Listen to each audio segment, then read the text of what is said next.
All right, family, this is Reginald Kuakaru, founder of Kemetic Centered Living. And here we got a special interview today. Really, I guess it's kind of more of an update because you guys have heard Robert talk on the video number 5 in the series. So we'll get to hear what's happening with him. And as y'all can see, like he ain't been struck by lightning or anything, for leaving the church or leaving Christianity. So, everything is good. So Robert, how are you doing today, man? Hey, I'm excellent, Reggie. I am excellent, man. Good to be here. Good to be here. Good to have you. Definitely good to have you. So tell me what's been happening with you. Like I said, I mean, man, you still living. You're healthy. You're looking good. Those no plagues or anything has befallen you from leaving Christianity. How has life been for you? Right. No 10 plagues at all. I can't say that. No frogs and flies and all that good stuff. Nothing like that. But everything is great. Everything is great. I will say that there with everything when you first step out, there was what I didn't expect. There was a period of grief. I didn't expect that. So go into that a little bit, because I know that's something that a lot of people don't realize, but that is very, very normal for people that are stepping away from this, so that they feel a grief. So talk about that a little bit. So explain to people, help them understand what you were going through on that. Right. So yeah, I mean, from my standpoint, those of you that do not know and haven't watched the first interview that I did with Reggie, Christianity or religion has been my life. And when I say my life, I'm 4th generation minister or preacher, right? So my parents are immersed in it, and at which by means of that way, I was immersed in it. My whole family, all of my family on both sides of my family are in the church. So when you talk about leaving a thing that you've grown up in, you're leaving family too. Everything you've known, everything, those values that you've learned. And I didn't expect, while there was some relief in leaving, I didn't expect there to be grief there when I left. And to be honest with you, I interpreted that as a negative sign. And when you first experience it, you're like, oh man, does that mean I need to go back? And for like I was teeter-tottering for a minute. I like, what is that? But once I passed through that grief, I allowed that grief to just go. Let me see what this let me see where this goes, and I want to see how I feel about it. And in the end, I felt even stronger about my decision to walk away from Christianity than I did before. It didn't really pull me back in, but I wanted to see, like, well, wait a minute. I didn't expect this part. I expect the roses and the sands and the beach, and I thought I was going to be skipping and just loving life. But we have to.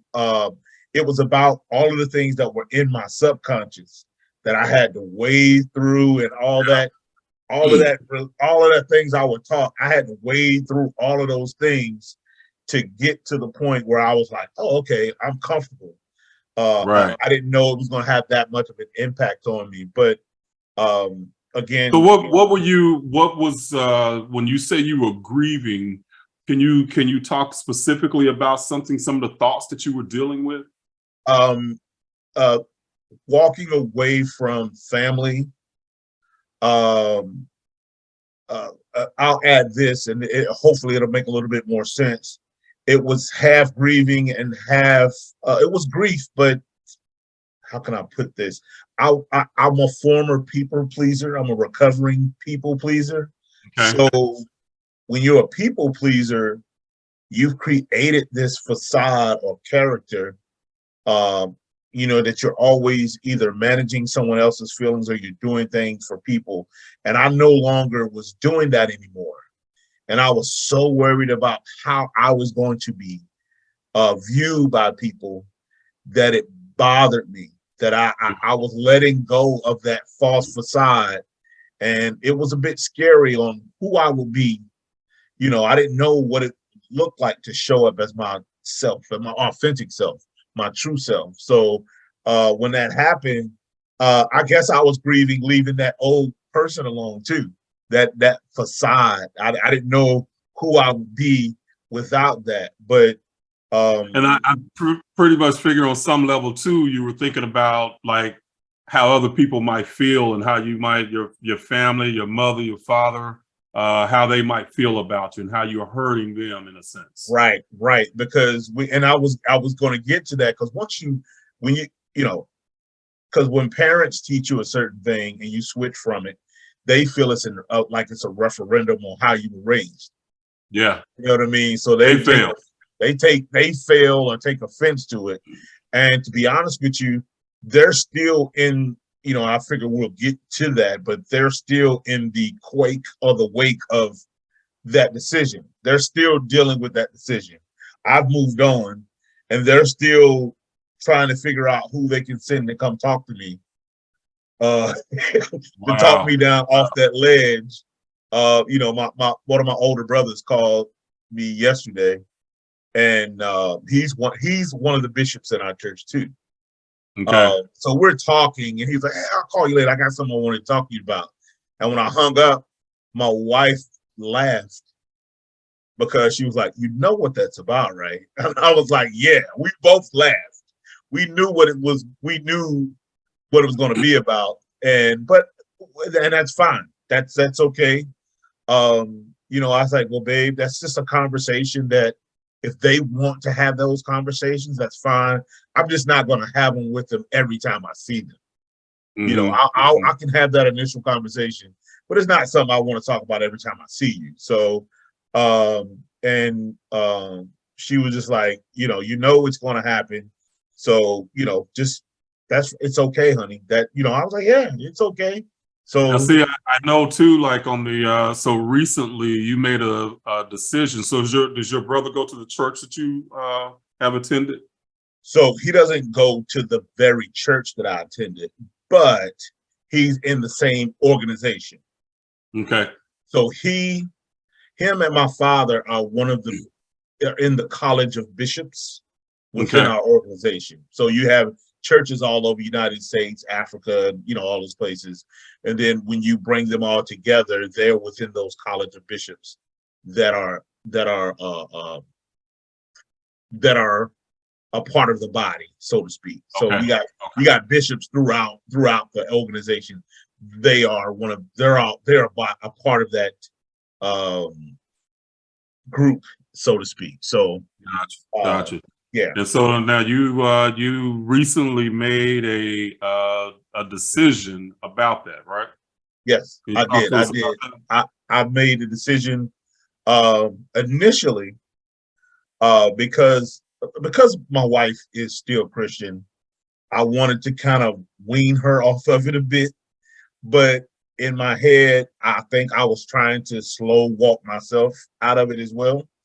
And I said, because of that grief that I was feeling that I spoke about earlier, I had made a decision. Well, I'm going to push it out, and we'll make our decision to leave on this date. I think I had pushed it out to. Hey family, this is Reginald Kuakaru. I wanted to stop for a minute and tell you about our new community at Kemetic Centered Living.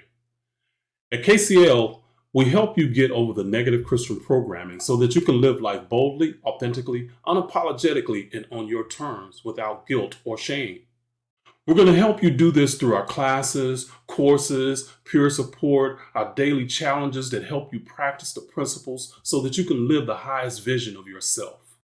At KCL, it's going to be more than just knowledge and information. It's going to be gaining practical application to help you with your personal growth and transformation. VIP spots are going to be limited in the beginning in the new community. But you can get on the early bird wait list and get notified ahead of the general public when registration opens so you can be guaranteed to get your spot. Go to jointhekclfamily.com, get on the early bird wait list, and then you can get notified before registration opens to the general public. All right, so back to the interview. Early, maybe April of 2023. And I was sitting there talking to my wife one day, and I was like, honey, I just can't do this anymore. She was like, well, honey, just go ahead and put in your resignation. Mm-hmm. She was like, just do it. And coming from her, that assurance, I was like, okay, it's time. Mm-hmm. And I no longer, and when I put it in, and immediately when I put in my resignation, the pastor was like, did I do anything wrong? Like, is there something that I was like, no, man, you're fine, man. Like, you're one of the better leaders that I've ever had. Okay. Now, what did you resign from? Well, okay, yeah, that's where I was going. I was also the youth pastor at the church. Okay. So, being a youth pastor, you're teaching young people, and I couldn't, for the life of me, I could no longer teach them that form of Christianity. I was trying to implement little things here and there and give them teachings here and there that could help them, but I knew that I couldn't do it with I felt it wasn't, I could not give them all of me, because I knew a part of me wanted to just teach them. Mm-hmm. Mm-hmm. Like, I wanted to tell them hell is not a real place. Mm-hmm. I really wanted them to get rid of all that anxiety, the fear, and just understand that Christ is within you, that you are the manifestation of spirit, divine consciousness. You are that.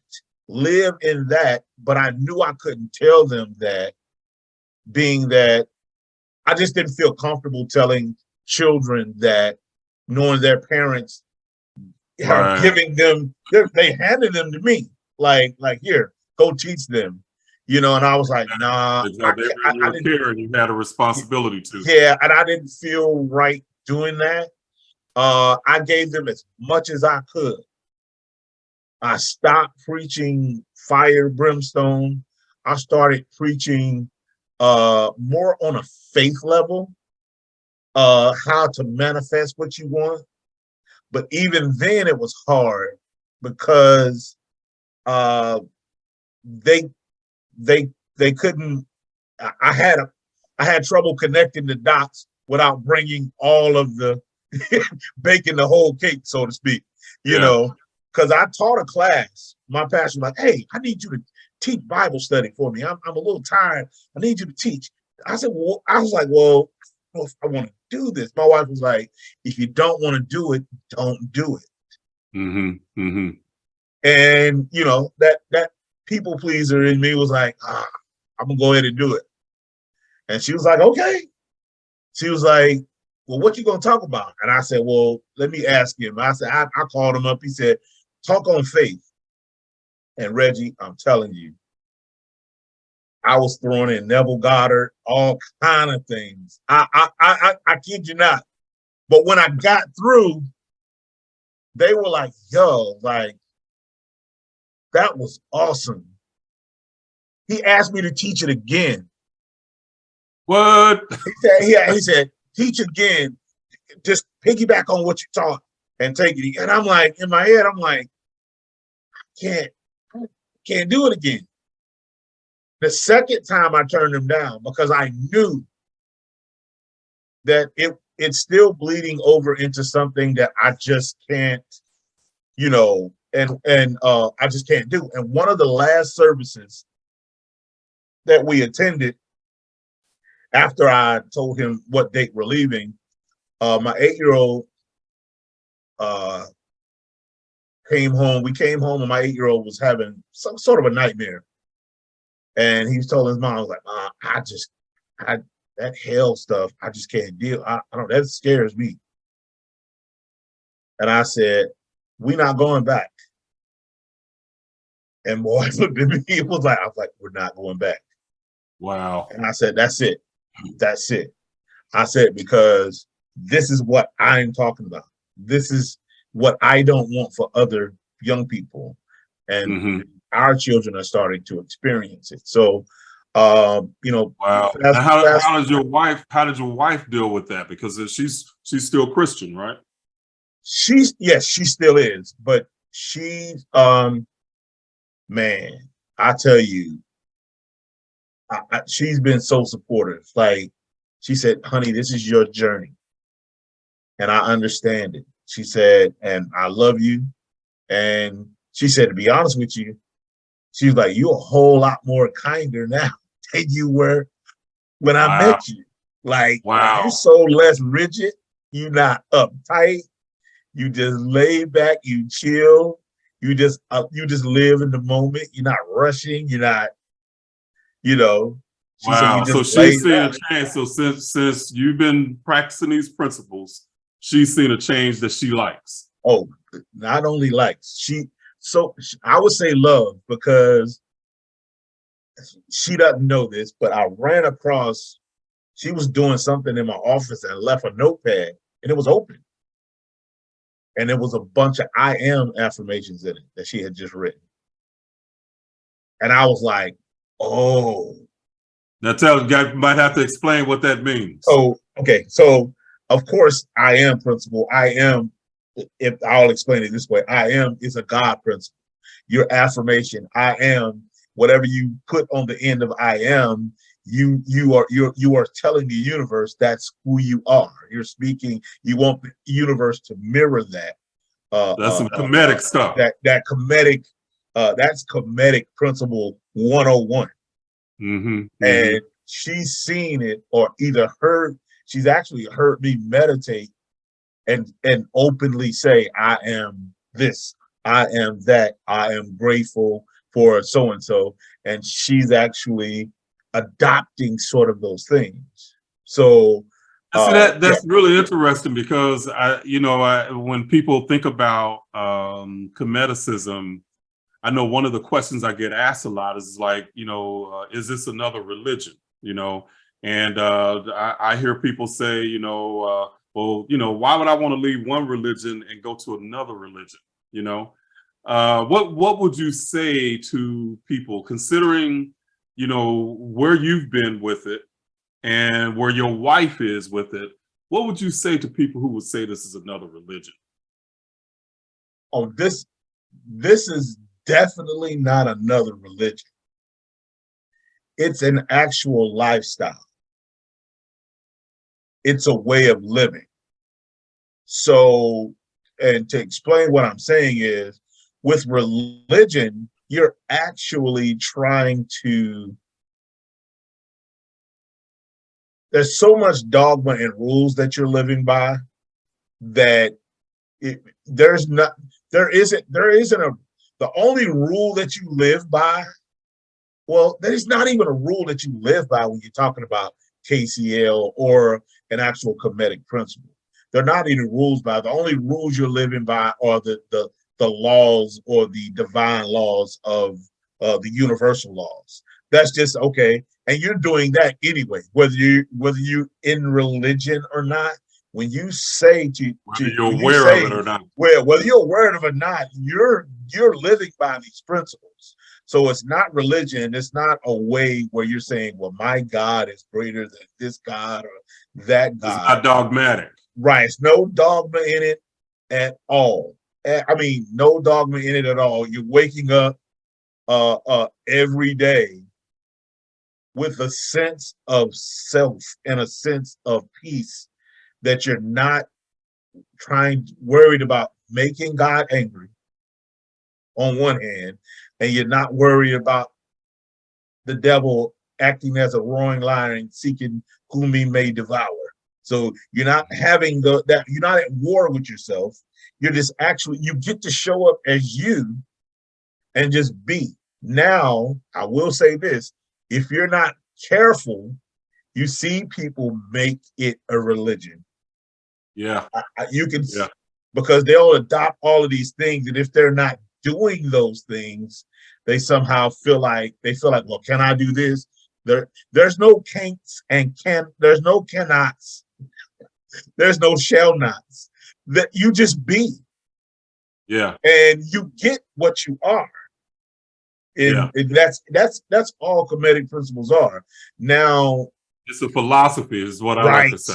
It's a philosophical system. It's a philosophical system. Metaphysical science where it's predictable. You can say, hey, if I do this, then this can happen. You can use different principles, tools, and you gain skills through using these principles. So that is spot on. Yes.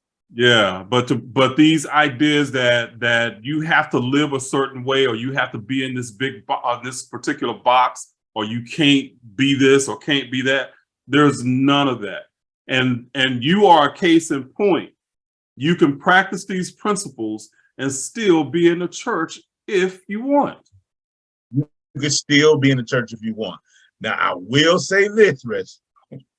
It's going to be hard for you now, because you're going to hear some stuff that is contradictory to, because what I did was, those of you that know, and Reggie knows this, I did a deep dive. Every video that I saw that Reggie referenced a book, I went out and bought the book. And I would spend hours at night reading, highlighting, taking notes. So I've deep dived into the sacred science, Gerald Massey, Alvin Boyd Kuhn.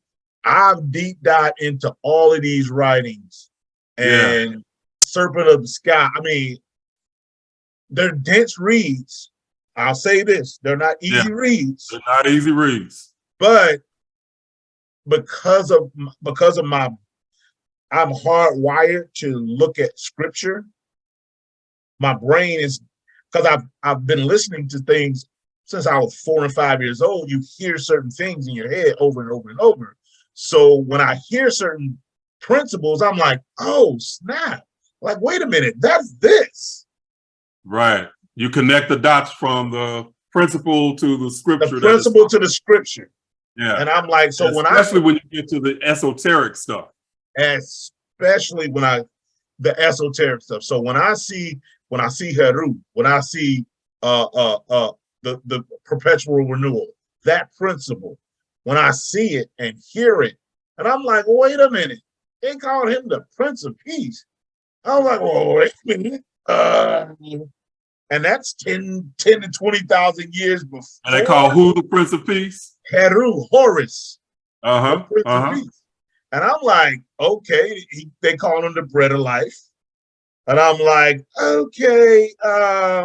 So I'm like, well, wait a minute. And then when I started deep diving into the Papyrus of Ani and started reading the Book of the Coming Forth by Day, and I'm like, okay, this is now when I read, because I still read the Bible. So when I read the Bible, it's a smorgasbord now. It jumps off the page at me. When I read it now, I'm like, oh, that makes so much sense. Now I understand what Paul was talking about. Now I understand some of the stuff that the biblical Jesus was talking about. So you're saying that now that you've learned these Kemetic principles and you understand this, the esoteric meaning behind a lot of these ideas, is the Bible the same book that you were reading when you were a Christian? Is there something different about it now? Oh, it's totally different. It was a book. Now, it was a history book before.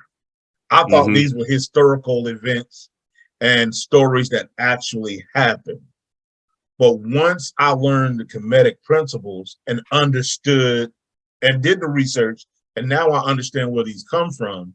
Now when I see Lazarus, Mary, Martha, I'm like, oh, when Jesus is calling Lazarus forth, it's a story about me calling forth my divine self, leaving my old former self behind. You know, the story of Noah.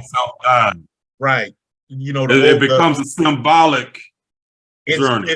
It's a symbolic journey more than, you know, you trying to figure out, man, because I remember sitting in church like, man, that joker was dead 3 days. I mean, he was thinking. Like you think, yeah, these are just common sense things I'm thinking as a kid, you know, like Isaac, Esau, and Jacob.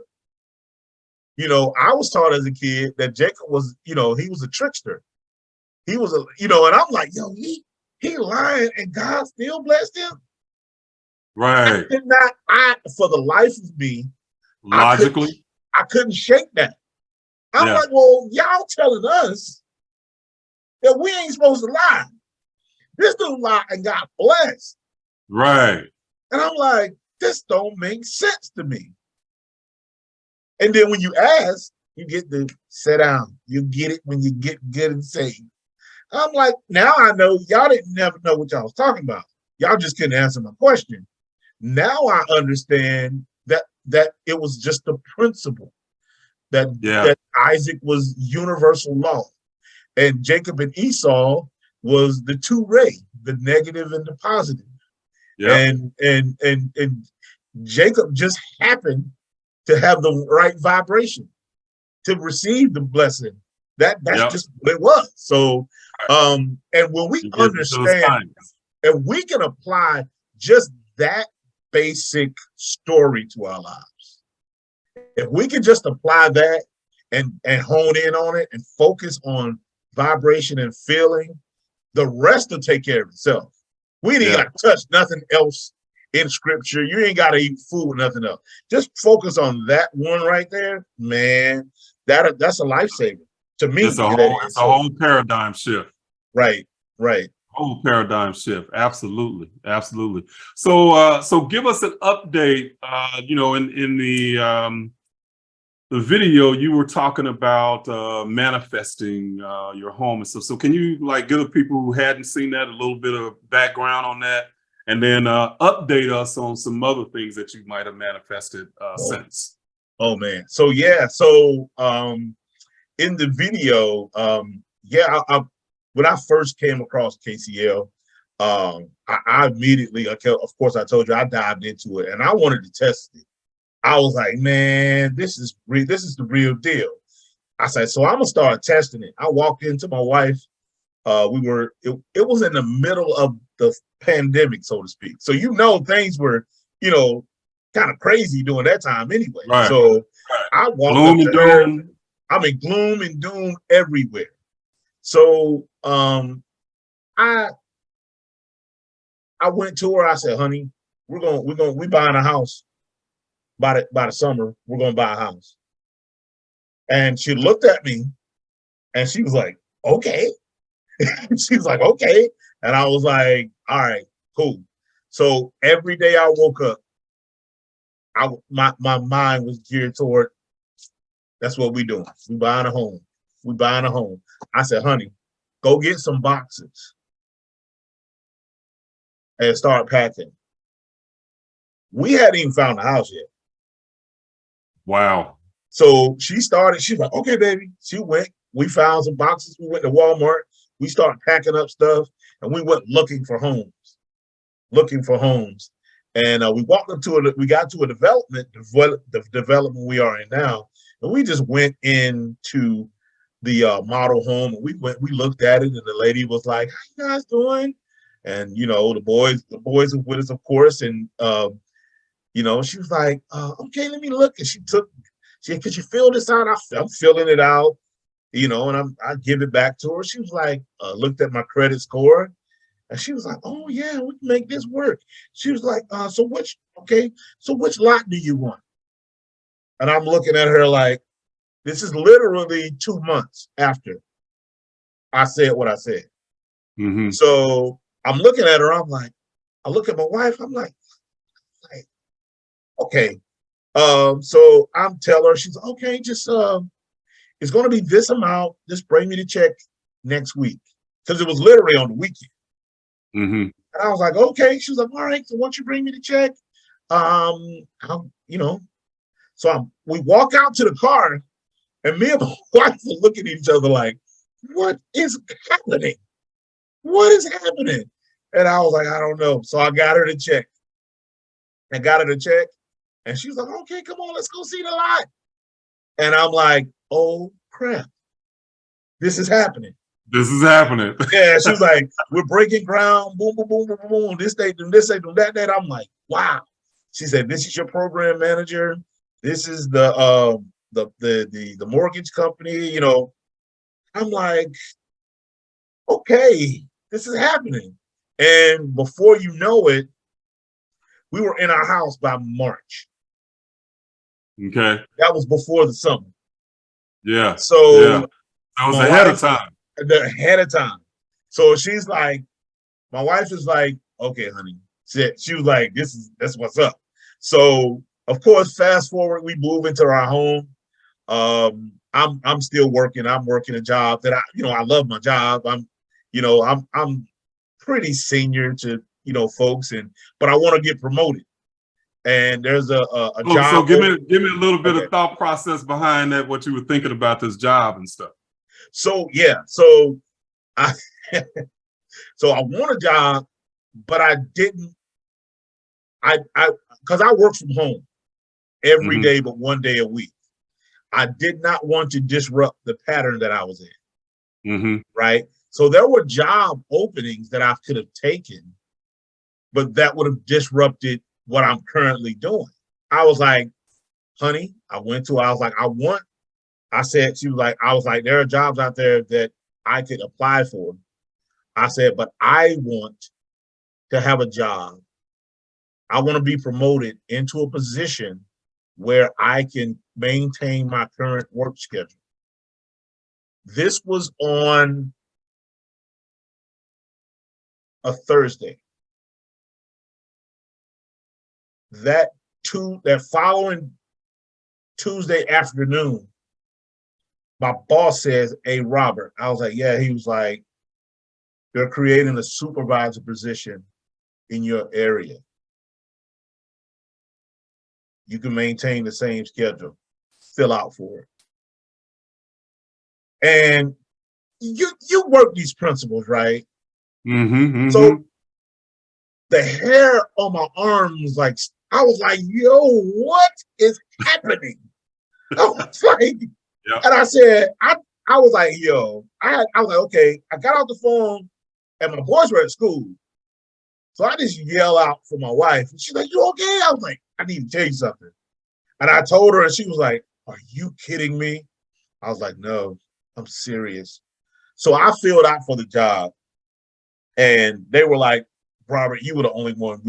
The crazy thing about it was the universe was setting me up for it the whole time because my mind was there. So I'm a believer, and of course you are too. I'm a believer in what happens inside of you is going to happen outside of you. Mm-hmm. So I was becoming this supervisor the whole time. Mm-hmm. I was doing the work. I was answering questions. People would call me that folks, like guys would be like, man, don't answer that phone, man. They get on your nerves, man. I can't answer the same question over and over and over again. And I'm like, hey, man, everybody learns at their own rate. I'm willing to take questions. I'm calling. Folks are calling me. I'm not even their boss. Mm-hmm. Mm-hmm. They're just calling me and asking me certain questions. I was like, well, yeah, you do this. And there are a couple of people that would ask you the same question at least 3 times a week. Mm-hmm. Mm-hmm. But I didn't mind because I'm like, that's fine with me. I know the answer. Why not give it to them? Why not I'll tell them 100 million times. Right. So, and then we have a meeting, an operations meeting, and my boss is like, it's me and another lady. Now, she would have been in contention for the same position.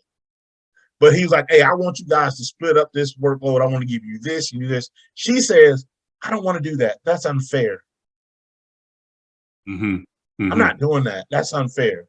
I feel like he should take this report. And my boss was silent. And then he says, okay, Robert, you mind doing it? I was like, no. Because I knew how to do it. We both knew how to do it. Mm-hmm. And I was like, yeah, I'll take it. And he said, you'll take this too? I was like, yeah, I'll do it. So I was running the operations 3 weeks before that job opening came. Wow. Yeah. And see, this is interesting because that's the principle is you're going to become it before you receive it. Right. So she basically just moved herself out of the way. Yep. So when it was time for me to she applied for the job to position too, and then she could understand why she didn't get it. Wow. And I knew why. I was like, but let's say I've been in that position over a year now. It's some change, and I'm working from home every day, but Tuesday still. Right. I've been doing that for 9 years. So was it? So did you get a raise and all of that? I mean, was it? Yeah. It was a significant raise. Okay. It was significant, to say the least. So it's put it this way, when people know how much you make when you work in the federal government.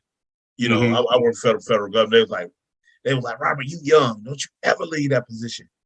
You young. They're like, don't ever just strive to do more, because you got guys. They get a position. That's all I want to do. That's all I am going to do. I'm gonna keep my head down and just wait for my retirement. I just turned 50, so in my head, I'm like, if I can manifest this, I can manifest anything. Right. All I got to do is become it.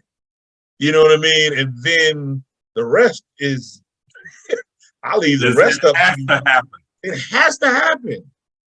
So yeah. I'm like, I'm not worried. I don't get bogged down. One day, my boss came to me. My boss's boss, the chief of she said, hey, Robert, I'm sitting at my desk. It's on a Tuesday. And she said, hey, Robert, I got some bad news. I was like, what's that? I was like, you got bad news? I was like, what's up? She's like, our director, he wants to meet tomorrow. He wants to see you here in person. And I was like, okay. And she kind of just looked at me like, okay.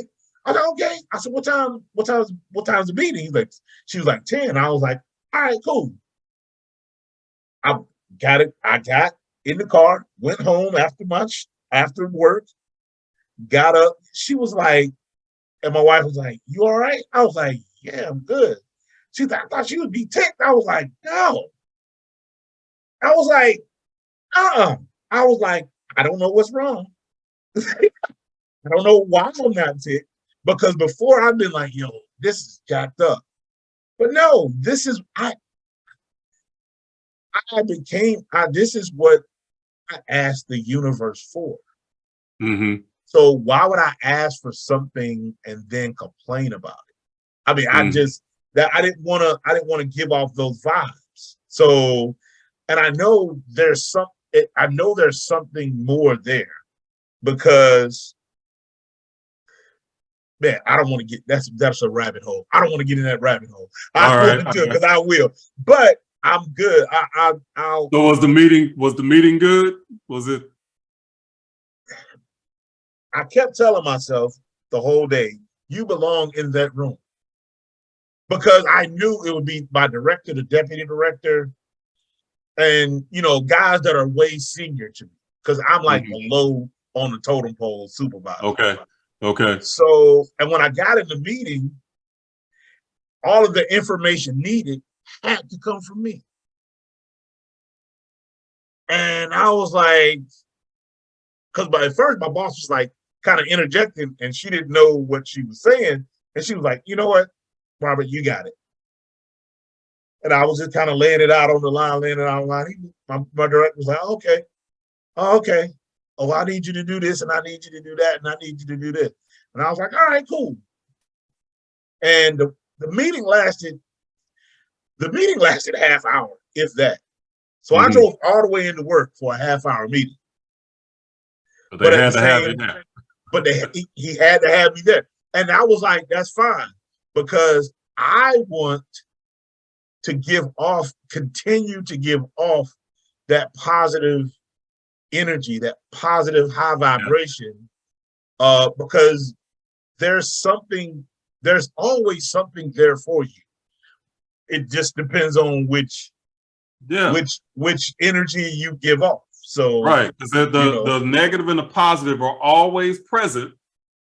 It's just a matter of which one you want to focus on. Right. And I focus on the positive.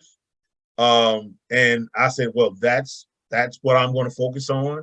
That's what I'm going to do. I understand. I'm grateful. People would know when I tell my father, he can't understand, like, boy, you make that amount of money and they let you stay home. Like, good Lord. Like, and his mind can't understand. Wow. Like, I'll call him sometimes when I'm at work. He's like, boy, you working? I was like, yeah, Dad, but I'm the boss, so I'm good, okay? Like, I'm just calling to check on you, but he don't like work from home. That don't make sense to me, So wow.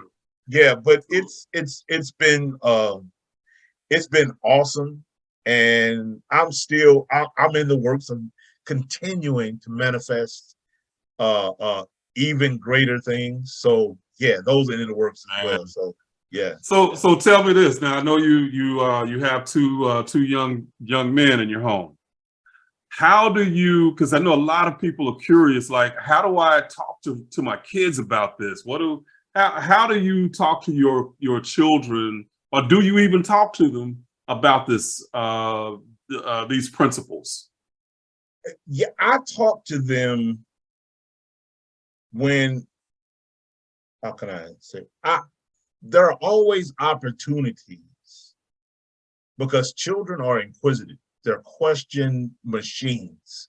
Mm-hmm. So there's always an opportunity to teach. And, your children lean on you for everything. They, my 8-year-old thinks I know everything.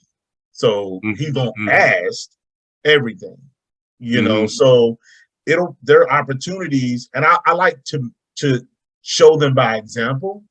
Yeah. So I meditate.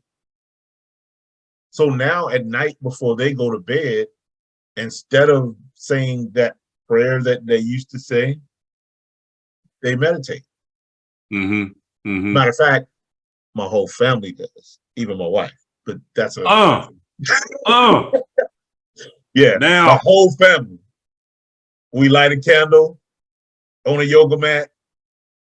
Wow. Yeah. And your wife is supportive of that and everything. Oh yeah, she's right there in the mix. I was surprised she came in there one night and just sat on the floor, crisscross applesauce, right there. And that's interesting, Robert, because I hear people, I hear two sides of this, just being in the position that I'm in, is that people have spouses that they end up like, once they start to learn this knowledge, all of a sudden they become an adversary to their spouse. And I'm like, that's not the way to go. It's just, you're not trying to change somebody else. But then I've also heard the other side, and that when you really grasp this, the spouse just starts to watching who you are and watching what you do, listening to what you say, and do you follow through? with what you say and do, you know? And over a period of time, when you live with that integrity, they start to notice the change, you know?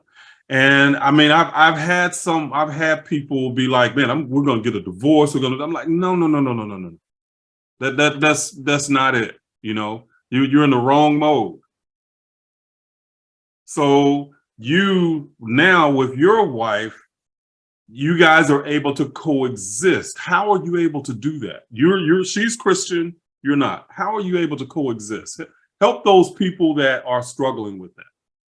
One of the ways that we're able to coexist is once as I learned and applied the knowledge, my desire was never to change her. I didn't need her to come on my side to validate what I was doing. So I allowed her the space to be. She could be whoever it is, because again, she's who I married. So there is love there. There's parts of her that there's a lot of her that I love. So I'm like, okay, I love this woman. She ain't going nowhere. Like, forget that, you know? So Yeah. that was never that never occurred to me to do that. All I wanted to do was just live and be me freely. Yeah. And as I started to apply the principles in my life, she was like, well, wait a minute. This guy is different. He's not the same. He's so much more patient. Now, I can be anal at times, still, because that's a part of my personality. Right. You know, I'm not walking around with glitter coming from my fingers, you know, and butterflies and stuff. Sometimes I can be anal, but now, if I say something to her or one of my boys, I can instantly observe where that comes from. If it's a place of kind of like anger or anxiety, I can immediately pull it out, observe it, dissect it, understand where it came from, where does that come from, and then instantly say, hey man, Daddy didn't say that right. I apologize to you. Daddy didn't say that right. You accept my apology? Yeah, Dad, I accept it. And she's like, wait a minute. Like, yo, this dude is apologizing to me and his children? Wow. Like, wait a minute. Like, I was like, yeah, you guys. That was different? That was different because we didn't grow up that way. You know, your children, you know, they weren't human. They didn't have a voice. You just do what we tell you to do, you know, and if I hurt you in the process, you got lights, you got food. So deal with it. You know what I mean? So, and that's not the way I want my children are human beings and they're here on this journey. They chose us for a reason. So I want to be able to give them as much as I can for them to go on, because they're going to choose their own lives anyway. Once they leave, they might decide to go back to Christianity. Who knows? But they're going to get as much, you know, they're going to get as much of this as possible. When I say this, I mean Kemetic Principles, giving them the knowledge and the know-how that they needed. But I didn't want to change her at all. And we're able to coexist because we're not at war with each other. And we understand that. You know, we're not, you know. You're both accepting of the other. Right. And she knows I'm not coming from a place of anger, trying to take away from her all that she grew up learning. Because we both grew up in the same organization. Yeah. You know, so our parents have been knowing each other since they were 9 and 10 years old. So So we, you know, we know the same things. When we hear the same things, we recognize them. But she's in this part of her journey. I'm over here in my own in my part of the journey, We just so happen to be doing it together. Right. And Wow. we're not at war with one another. She's watching me and like, yo, like I'm spending more time with the kids and her. So she's like, man, shoot, y'all can say what y'all want. I'll take whatever Egyptian, Heru, whatever he talking about, I'm gonna take it. Because he treating us like human beings over here. So, you know, she loves it because I'm more observant and caring about them and everything about us. I'm more attentive to. So she's like, hey, if that's what you're doing, honey, she'll come in here and see what I'm reading, and she'll try to understand it because a lot of these books they're just different. Yeah. She wouldn't know it if she'd read it. She's like, that doesn't make sense to me. You know what I mean? But I can read the same thing and I know what it's saying. Right. You know, so when I'm talking to her about it, so when I'm talking to her about a principle, I use biblical analogies because that's where her brain is wired and that's what she's in. So I'll explain it to her in that way. And she's like, oh, I never even thought about it like that. So that's what that's saying. Yeah. And I'm like, yeah. Yeah, that's what a lot of people they don't understand. Even like when I'm doing things on my channel and I'm doing a video, and I'm referencing the Bible, they're like, well, why are you talking about the Bible when you don't believe in it and blah, blah, blah. It's not a matter of believing in it. It's a matter of now understanding the depth of it, you know, and I can connect the dots from what it's supposed to be to what we were taught, you know, and to what the ancient teachings were, which end up being a lot more in depth. There are a lot more just the metaphysical ideas. It ends up making a lot more sense than how we were taught it, you know? Yes. And once you really break it open that way, the old way of looking at it, you just see, well, how could we even have gotten that from this? Exactly. You know, so it's amazing. It's amazing. Now I know your son is playing soccer. Yes. You know, and I remember you telling me a story about him and a goal. Him doing a goal. Can you like break that down for us too? Yeah, I forgot about that. Yeah, but I thought that was a beautiful story. He's really, both of them are. My 6-year-old is starting to get heavy in it now, but my 8-year-old was like, Dad, I really want to score a goal. Like I really, you know, I really want to score. I want to do well. And I was like, he had a travel tournament coming up, and he was real on pins and needles about it. I was like, all right, this is what I want you to do. I want you to, I put some music on, some high frequency or 528 frequency music. So I put that on and he's listening to it and we're sitting there. I said, so we're going to be quiet for the next 5 minutes because I don't put too much on him. He's 8. So, you know, he got everything going on in his head, Pokemon, all kind of stuff. So I'm like, let me, you know, it's hard enough for grown people to quiet their minds. So, so I'm like, just concentrate. What I want you to do is just breathe for a minute, just breathe, concentrate on your breathing and visualize yourself scoring a goal. I said, can you see yourself scoring a goal? He said, yeah. I said, how does it feel?